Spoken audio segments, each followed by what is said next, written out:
Zombies has returned in the new Call of Duty, and with that, it's changed quite a bit. Because of that, we may need to use some new strategies. Welcome to COD Globe, where today we're looking at some of the best, brand new strategies in Call of Duty Zombies. At the top of this list, we have using attachments that will increase your chance of getting equipment and salvage. Because of how the new weapon leveling system in Call of Duty Zombies works, you not only have to pack-a-punch your weapons a few times, but you actually have to upgrade the weapon's tier, which increases its damage. Now, the currency used to do this is known as equipment or salvage, both of which come from dead zombies.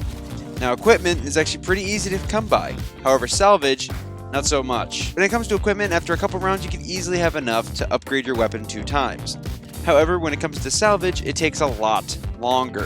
Whenever you're using a custom weapon, it would be smart of you to attach a suppressor of some kind or a flashlight of some kind, because these two kinds of attachments increase your chances of getting equipment and salvage. Now when you do this, it actually makes it a lot easier for zombies to drop equipment and salvage, which means that you can get a lot more equipment, a lot more salvage, faster than you normally would. For the next one, we have Trials. Now, Trials were actually introduced in Black Ops 4, but they play a much larger role in this game. You're immediately greeted by a room with a computer that says to initiate a trial. Now, if you do a couple of trials without picking up those rewards tiers will also increase, meaning that their rarity will increase. If you do this all the way up to Legendary, there's a chance you can get a pack-a-punched gun, or there's even a slight chance of getting the Wonder Weapon, the Die Machine, which I have actually personally done. Now for this next one, it's not exactly new, but it should be brought up. Old school training is still one of the most needed tactics and strategies in zombies.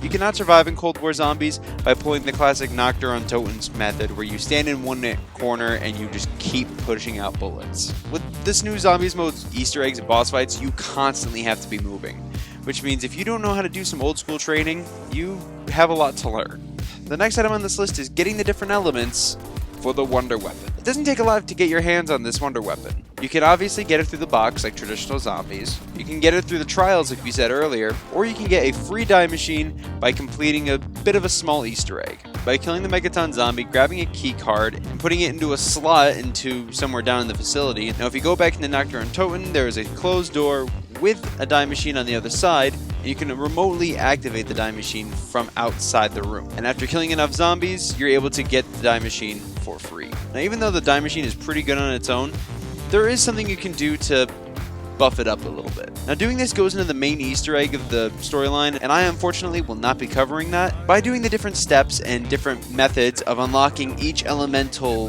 version of the die machine, these upgrades make the die machine 10 times better and way more effective at killing. Now the one I'm using in this footage is actually the cryo version of the die machine, however my personal favorite is definitely the lightning. If I can turn into Emperor Palpatine or Thor and I can just start screaming at zombies, calling them mortals in a very deep corpse husbandy kind of voice, then I am very happy with my gameplay. That's absolutely what I did.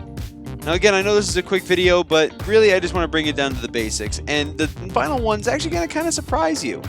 The knife is a pretty solid way at getting kills and staying on top of the game in this new Zombies game. The knife can be kind of risky if you're not skilled at the game. The knife can go up to round 20 being a one-shot kill, meaning that all you need is to stab a zombie once and it's dead, right there, no questions asked. Of course, maybe around 19 to 20, you might start having to do 2 shots on certain zombies, but of course I'm saying this because the knife is still pretty overpowered at that point. After that, you still have the 4 tiers of upgrading and the 3 pack of punches, as well as the elemental upgrades you can put on the knife. Meaning, when you start off with the knife, you can immediately go up 20 levels without upgrading it at all. But even after that, you can still upgrade the knife and make it even better. And because you don't have to deal with any ammo, and if you're good enough with it, you can deal with big crowds pretty easily, the knife is a top tier weapon.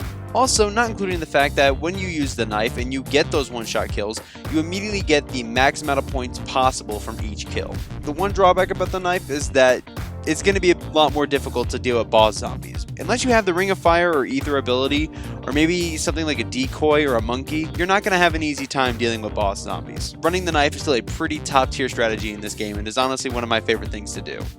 Did you agree with our list? If so, please leave a like or a comment, or even both, and let us know what you think, because we love to see what you love to say. That's it for this episode of COD Globe, and we cannot wait to see you in the next one.